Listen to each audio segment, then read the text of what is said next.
So in this video, we'll show you how to determine if your GPS is hooked up to a 12 volt constant or isn't hooked up to a 12 volt constant, and how you can find the vehicle if it is actually hooked up incorrectly. So on this device, you want to put in the name of the GPS under the search bar in the search box, hit search, and then click on the binoculars with the folder. Then go back, a few months, back 6 months, and click on the date and then hit submit. What you'll see here is that it's the scheduled check-in checks in every 25 hours. So every day, the next day, it adds on an hour and checks in. So when you see it always checks in like this, that means it's great. It's hooked up to a 12 volt constant and it always has power to the GPS.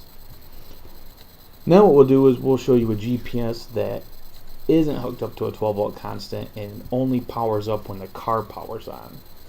So this is going to look, just pull the dates back and submit that, pull up all the information. And now what you'll notice here is that instead of the scheduled check-ins, now it's going to say power on the GPS. This means that it's not hooked up to a 12 volt constant, so every time the car turns on, the GPS turns on.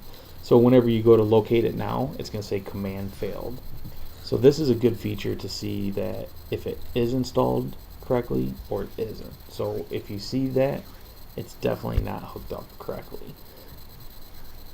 So then what you want to do is to find this vehicle, then come back, click on notifications, put in the GPS, click on add new group notification, find the vehicle, and hit the circle green with the plus.